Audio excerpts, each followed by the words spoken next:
ఏదైతే పరవాడ దగ్గర ఇక్కడ అచ్యుతాపురంలో ఇక్కడ ఒక ఫార్మా ఉంది, మోడల్స్ కూడా ఉన్నాయి దీంట్లో.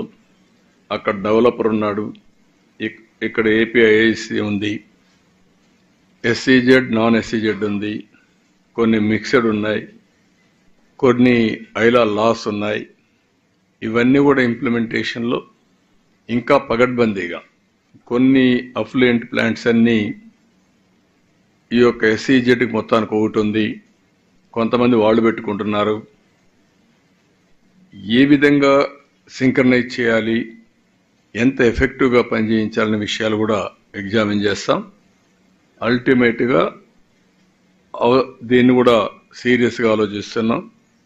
ఏదైతే సేఫ్టీ ఆడిట్ కోసం ఒక కమిటీ కూడా పెడతాం, అది కూడా కాన్స్టిట్యూట్ చేసి మొత్తం పగడ్బందీగా ఈ విశాఖపట్నంలో రాబోయే రోజుల్లో ఈ ఇండస్ట్రియలైజేషన్ జరుగుతుంది.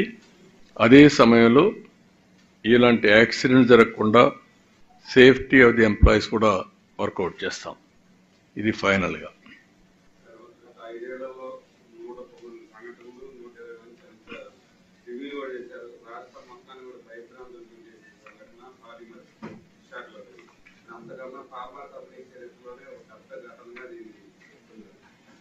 మీరు గత గవర్నమెంట్ లో చేసినటువంటి తప్పిదాలు ఈసారి ఎట్లా రివ్యూ చేయబోతున్నారు? ఇంకా పరబందీగా ప్రమాదాలు జరగకుండా ఏం చర్యలు తీసుకునే అవకాశం? ఇప్పుడు మీరు ఒకసారి డీటెయిల్స్ అని నేను ఇక్కడ మాట్లాడడం లేదు. 119 ఇన్సిడెంట్ జరిగాయి, 120 మంది చనిపోయారు. దీంట్లో మేజర్ ఇన్సిడెంట్స్ కూడా కొన్ని ఇటీవల కాలంలో జరిగినట్టు ఉన్నాయి. ఆ మేజర్ ఇన్సిడెంట్స్ మీరు చూసినప్పుడు ఏదైతే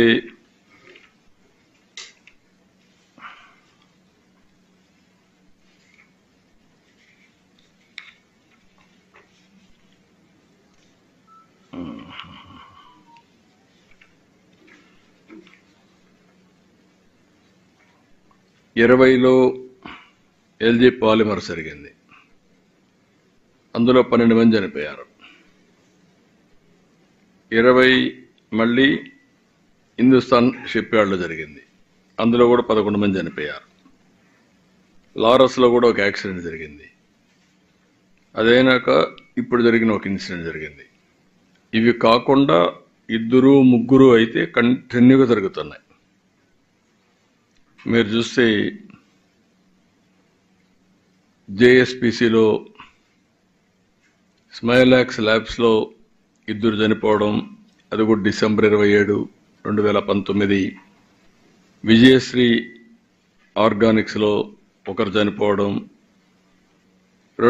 ఎవ్రీ 3 నెలలకు అట్లా 2020 మే 7న 12 మంది చనిపోవడం పాలిమర్లో.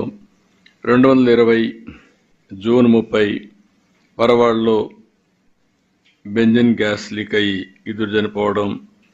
2020 జూలై 13 పరవాడ జేఎన్పిసిసిలో అగ్ని ప్రమాదం వచ్చి ఒకరు చనిపోవడం. అదే మరి 2020 ఆగస్టు 1 హిందుస్థాన్ షిప్ యార్డ్లో 11 మంది. 21 సెప్టెంబర్ 21 అభిజిత్ ఫెర్రోస్లో గ్యాస్ లీక్. 21 డిసెంబర్ 29 రామ్కే ఫార్మాసిటీలో టాక్సిక్ గ్యాస్ లీక్ అయ్యి 2 చనిపోవడం. 21 డిసెంబర్ 25 పరవాడ ఫార్మా కంపెనీలో గ్యాస్ లీక్ అయ్యి 2 చనిపోవడం. ఇలాంటివి కంటిన్యూగా మీరు చూస్తే ఎవ్రీ 3 నెలలకు ఒకసారి యాక్సిడెంట్ జరుగుతున్నాయి. దానిపైన ఇచ్చిన కమిటీ కూడా ఎల్జీ పాలిమర్స్ అయిన తర్వాత కమిటీ వేయడం, దానిపైన ఆ కమిటీ వేశారు కానీ యాక్షన్స్ అన్ని నామమాత్రంగా ఒక జీవో ఇష్యూ చేసి వదిలేయడం, అంటే నిరంతరం జరుగుతూ ఉంటే దీన్ని ఫుల్ స్టాప్ పెట్టలేకపోయారు. ఇప్పుడు ఎట్టి పరిస్థితుల్లో ఫుల్ స్టాప్ పెడతాం. ఆల్ ఇండస్ట్రీస్ చెప్తున్నా నేను క్లియర్గా, you must have a SOP. చాలా క్లియర్గా మీరు రెడ్ జోన్ ఇండస్ట్రీస్ అన్ని ఫోకస్ చేయాల్సిన బాధ్యత మీ మీద ఉంది. ఒకసారి రివ్యూ చేసుకోండి మీరు మీ ప్రొసీజర్స్ అన్నీ. వన్స్ మీరు రివ్యూ చేసుకున్న తర్వాత ఎలాంటి సంఘటనలు పునరావృతం కాకుండా చేసే బాధ్యత మీది. ఆల్ ఇండస్ట్రీస్లో ఉండాలి. Particularly more focus on red జోన్లో ఇలాంటి ఇండస్ట్రీస్, రెడ్ కేటగిరీ ఇండస్ట్రీస్లో మీరు పెట్టాల్సిన అవసరం ఉంది. రెండోది మా డిపార్ట్మెంట్ కూడా నేను ఈ రిపోర్ట్ వస్తానే, రిపోర్ట్ రావడం ఒక యాంగిల్, డిపార్ట్మెంట్ కూడా ఒక ఎక్సర్సైజ్ చేయాలి. There is a data. 5 సంవత్సరాల్లో రాష్ట్రంలో ఎన్ని యాక్సిడెంట్లు అయినాయి, ఎక్కడెక్కడ ఫెయిల్ అయ్యాం, ఎంతమంది చనిపోయారు, అవన్నీ ఏ విధంగా స్ట్రీమ్ లైన్ చేస్తాం, డిపార్ట్మెంట్ రివ్యూస్ కూడా ఏ విధంగా చేస్తున్నాం.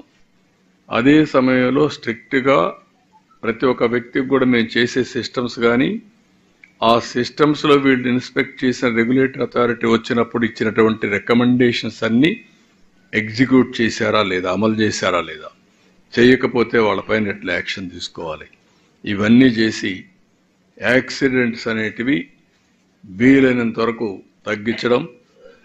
జీరో అనేది వీలు కాదు, కానీ వీలైనంత వరకు తగ్గించడానికి అన్ని ప్రయత్నాలు చేస్తాం. ప్రమాదం జరిగితే ఎవరైనా యజమాని పనిచేసిన వాళ్ళ పద్ధతి గురించి, వాళ్ళ ఆరోగ్యం గురించి, లేకపోతే సర్కార్ గురించి వైద్యం అందించే బాధ్యత. కానీ ఎక్కడ ఎప్పుడూ లేని విధంగా ఒక యజమాని బాధ్యత వెనకాల ఏమన్నా గొప్ప కోరగా ఉన్నా. ఈ మధ్య కొన్ని జరుగుతున్నాయి, నేను అవి మాట్లాడడం లేదు. కుట్ర ఉందా లేదా అని కూడా, ఎందుకంటే గుడ్డగాల్చి ముఖాన్ని పారేసి తుడుచుకోమంటున్నారు. వీళ్ళే వచ్చి క్రిటిసైజ్ చేస్తారు, వీళ్ళే చేస్తారు. నేను I'm very clear. Law and order maintain చేయడంలో ఎప్పుడు కూడా తెలుగుదేశం కానీ ఇప్పుడుండే ఎన్డీఏ కానీ వెనుకపోయే సమస్య ఉండదు. మీరు అన్నట్టు ఎవరైనా కుట్రలు చేసినా ఆ కుట్రలు కూడా ఎక్కువ రోజులు సాగవు. ఏదేమైనా ఇటీవల జరిగే సంఘటనలు ఓసారి నాకు కూడా అనుమానం వస్తుంది. అంటే వారసత్వంగా వచ్చిన లెగసీ ప్రాబ్లమ్సా, లేకపోతే అటు ఇండస్ట్రీ కానీ ఇటు అడ్మినిస్ట్రేషన్ కానీ స్లాగ్నెస్కి వెళ్ళిపోయారా, దానివల్ల ఇంకా రికప్ కాలేకపోతున్నారు, లేకుంటే ఇవన్నీ యాక్సిడెంట్స్ అంటే మామూలు అయిపోయినాయి అనుకుంటున్నారా, నాకైతే అర్థం కావడం లేదు. దీనికి పరాకాష్ఠ నిన్న జరిగింది. మేనేజ్మెంట్ రాలేకపోయారు ఇక్కడికి.